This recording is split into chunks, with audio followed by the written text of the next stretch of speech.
Hello, this is Chris Stevenson, the usual host of the podcast Religion in the American Experience. You will notice that today's episode is in a new format which we are testing out, including a guest host. I hope you enjoy it. The full interview with Dr. Charlotte Carrington-Farmer can be found by going to our website, www.nmar.org, and clicking on the podcast tab. Thank you so much for listening.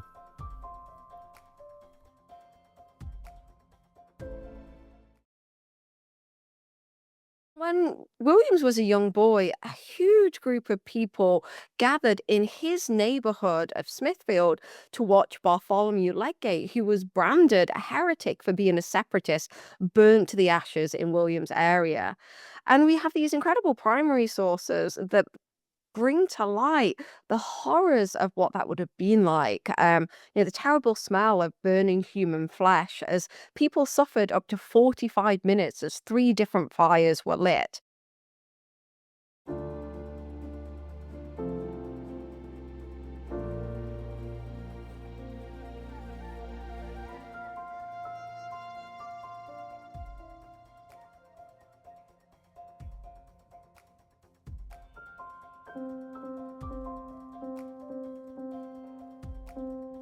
Religion has profoundly influenced the sweeping American narrative, perhaps more than any other force in our history, from the time of the indigenous peoples to the present day.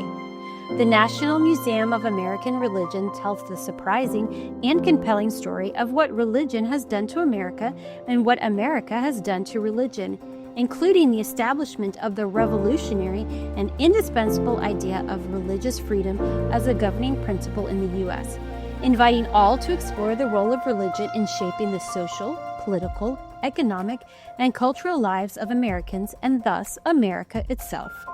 Join us for Season 3 of our podcast series, Religion in the American Experience, as we follow scholars and others deep into America's religious history and learn how it can inform and animate us as citizens grappling with complex questions of governance and American purpose in the 21st century. Episodes will be released monthly on Apple Podcasts, Spotify, or wherever you get your podcasts.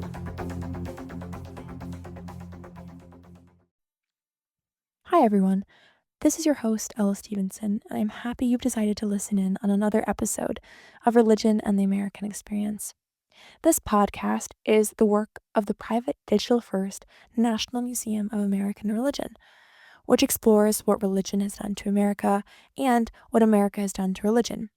Thank you so much for tuning in, and please make sure to follow us on Apple Podcast, Spotify, Amazon, or wherever you listen, and tell your family and friends about it too. It really helps. Religious freedom and religious liberty are terms that we've all heard thrown around at school, at work, in the public sphere, in the media. I believe that everyone listening knows and is familiar with the United States' pivotal and important role with regards to the separation of church and state, especially as it's laid out in the Constitution's Article 6 and the First Amendment. On today's podcast, though, we won't be discussing those documents. Instead, we'll be talking about Roger Williams, who is an outsized figure in Americans' conception and establishment of religious freedom. To begin, let's journey back to 1603. In England. James I, who's a Presbyterian, was the King of England. Interestingly enough, James I oversaw the publication of a new authorized English translation of the Bible, which is known as, wait for it, the King James Bible. It is in this setting that Roger Williams was born. Not too far away was the Newgate Prison and Smithfield execution site. And this was a time of immense religious upheaval in English history, let's not forget, as it comes right after Henry VIII's break with the Catholic Church. When Williams was a young boy, a huge group of people gathered in his neighborhood of Smithfield to watch Bartholomew Legate, who was branded a heretic for being a separatist, burnt to the ashes in Williams' area. And we have these incredible primary sources that bring to light the horrors of what that would have been like. The terrible smell of burning human flesh as people suffered up to 45 minutes as three different fires were lit. This process was deliberately slow and painful. And again, in the book, I include some of these early accounts of people being burned alive for their religious beliefs that Williams may have seen as a young boy, but he also knew that long history that extended in his neighborhood before he was even born. That was Dr. Charlotte Carrington-Farmer, who was a professor of history at Roger Williams University, where she specializes in early American history. She is the author of the new book, Roger Williams and His World, A History in Documents, published earlier this year. Her expertise will help us throughout this podcast in understanding what shaped Williams and what roles he played in the long story of religious freedom's march in U.S. history. Now, even 400 years separated from such religious violence, I can only imagine what effect those memories had on the young Roger. I'm sure it left a lasting imprint on him, and we'll come to see that these were formative experiences in his future interest in religious freedom. And so he lives in these circumstances until the age of 26. At 26, through a bit of good luck, he was hired as an apprentice to Sir Edward Coke. Coke at the time was one of England's most famous lawyers and would go on to be the Chief Justice of England. So he's a pretty impressive guy. And Williams was able to leave England and settle in New England along with his new wife, Mary Bernard. Actually, Williams had rather bad luck in the way of women. He was forbidden to marry the first love of his life, which is a girl named Jane Whaley, because Whaley's aunt saw him as being too poor and not at the right societal level as her. So he was pretty heartbroken, I'm sure, and despite such romantic disappointments, Williams, upon arriving in New England, saw lots of problems with the religious scene that needed to change, and he began to change them. Williams, almost immediately after getting off the line, began to vocalize the problems he saw and the particular vision for what he thought needed to change, namely that all of the churches in New England should fully separate from the Church of England, oaths for political loyalty should be banned, and the patent for Massachusetts Bay should be returned to the king as it was fraudulent. He must have known this would not help him and his wife establish themselves in his new home of Boston, but boy, was he committed. I mean, the governor of the province had some choice words for the new arrival. So, because of all of this, Williams turned down the job of the teacher of the Boston church, and he made it very clear that he did not want to officiate to an unseparated people. So John Winthrop writes about this, and he describes how Roger Williams began to deny the authority of civil magistrates to punish, quote, the breach of the Sabbath, or indeed any offenses that violated the religious injunctions in the first table, other than those that broke only the civil peace. And that year of 1631 is incredibly turbulent for Roger and Mary Williams. That's the year they arrive in Boston and, after a very brief stay, move up north to Salem. And again, after a brief stay, by the end of the year, they remove again, this time further south to the separatist colony of Plymouth. So Williams quickly becomes a religious agitator, and his, by then, small family of 3 had to abruptly leave Plymouth and move to Salem. In Salem, besides being an absolute champ of religious freedom, I mean, he refused to swear an oath as he believed the magistrates were forcing a spiritual practice on him. He also charged magistrates with injustice and extreme oppression, as well as describing the churches in the colony as being full of anti-Christian pollution. And he declared there should be unlimited toleration of religions, and last but not least, he believed that punishing someone for matters of conscience was persecution. So as he was championing all of this religious freedom stuff, he was also a champion of indigenous peoples and calling for the rejection of royal patents for land grants. And he basically says that Massachusetts Bay should return their royal patent to England. And according to Williams, he said the king could not claim New England as it was, quote, a sin of unjust usurpation upon others' possessions.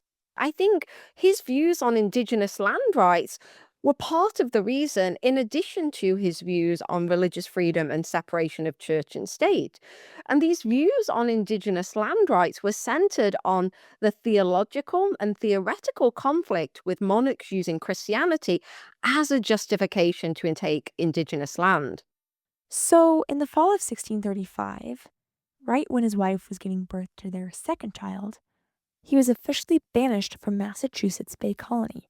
Because he refused to leave and refused to stop preaching his concept, the governor actually sent armed guards to capture him and send him to England. And he escaped barely in a snowstorm. I mean, the more I learn about his life, the more I think it should be made into an action film. Personally, Tommy Lee Jones as Roger and Haley Atwell as Mary would be like chef's kiss of a cast. Anyways, after his heroic escape, he founded Providence in Rhode Island with the permission of the Narragansett Sachems. This was revolutionary, to actually build a community based on religious freedom and not to just pontificate about it. While other people in William's time advocated for and allowed at least some type of religious toleration, Roger Williams went further. He put religious liberty, not simply toleration, into practice on the ground.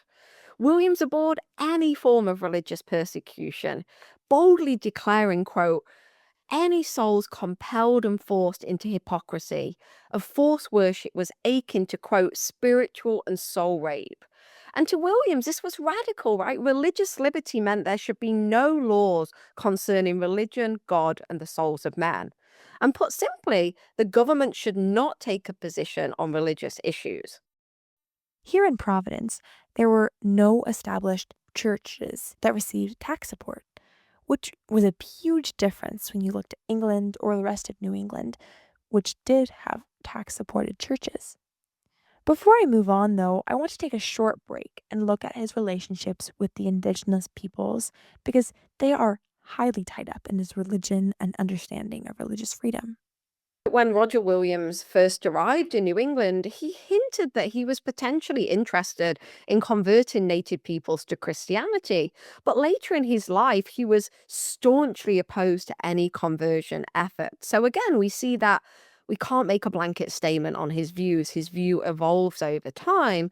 And we know Williams later directly objected to the work of Massachusetts Bay's chief missionary, John Eliot, who translated the Bible into Wampanoag, set up praying towns to pioneer conversion to Christianity. And Williams published these views in Christenings Make Not Christians in 1645, and he even wrote about it later in shorthand. Roger definitely seemed to have a unique approach that valued indigenous peoples and their property, although, like many things, it is very complicated. He tries to learn their language and even writes a groundbreaking book called A Key into the Language of America, which is a Narragansett English dictionary and phrasebook that also includes Williams' ethnographic observations on indigenous customs, manners, and worship. So one of the most famous lines in the book is this, quote, nature knows no difference between Europe and Americans in blood, birth, bodies, and so on. And he went on, he exhorted his countrymen, quote, boast not proud, English, of thy birth and blood. Thy brother Indian is by birth as good. Of one blood, God made him and thee and all, as wise, as fair, as strong, as person all. So he's saying everyone's equal in God's eyes. But again, I think we can't just always take Williams at his word, right? Like a key, and I think Roger Williams had their limits. Just 1 year after Providence was founded on the premise of freedom in 1636, Williams had an unfree Pequot boy living in his house. You know, a boy who was taken from his mother and siblings and had his indigenous identity erased when he was renamed. Roger and this Massachusetts Bay minister named John Cotton had a crazy literary duel in the 1640s that really gets at his beliefs that underlie his unique and revolutionary creation of a place where he practices what he preaches. I want to note here that others talked and philosophized about religious freedom before him, but Roger Williams was different in that he created a society squarely based on those principles. So John Cotton writes a book called A Letter of Mr. John Cotton, Teacher of the Church in Boston and New England, to Mr. Williams. Williams wrote The Bloody Tenet of Persecution in response. Then Cotton answered by writing the Bloody Tenet washed and made white in the blood of the Lamb. And then William wrote back to Cotton in the book The Bloody Tenet, Yet More Bloody, by Mr. Cotton's endeavor to wash it white, the blood of the Lamb. The titles are amazing. I mean, come on. I'll be the first in line for a movie about this guy. William's first book in the list, The Bloody Tenet of Persecution, is considered by many as one of the most significant defenses of religious freedom in Western history. It was printed in London in 1644 when Roger was there on charter business, and it sold rapidly, with a second edition appearing very quickly. And within this book, William summarized his vision, and I'll give you a quote.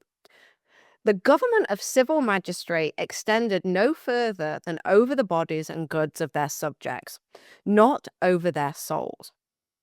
The book was not well received. That's an understatement. It was burnt and it was condemned as one of the most dangerous books of the time. The book was bold from start to finish. Williams unflinchingly cited reason, religion, and experience to advocate for the separation of church and state over 400 pages. I think the last thing I want to touch on, though, is what Roger Williams is not. He was not ahead of his time. He was a product of his time who added to and pushed the work ahead that he inherited. He was not a perfect guy, and he was complicated in many senses. And this is helpful for each of us as we try to make our own positive mark on society in the ways that animate us.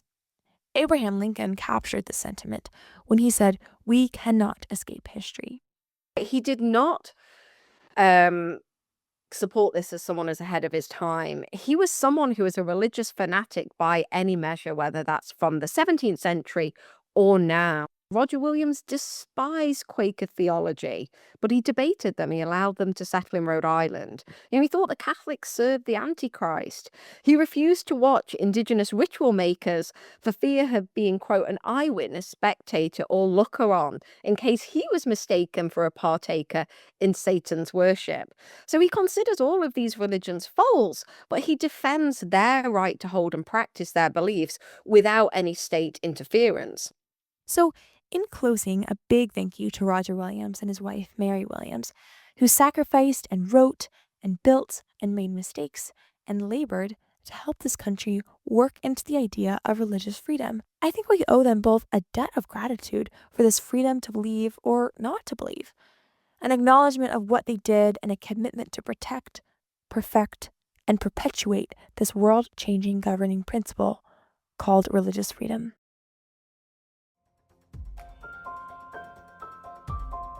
The podcast series Religion in the American Experience is a project of the National Museum of American Religion. Episodes will be released monthly on Apple Podcast, Spotify, or wherever you get your podcasts.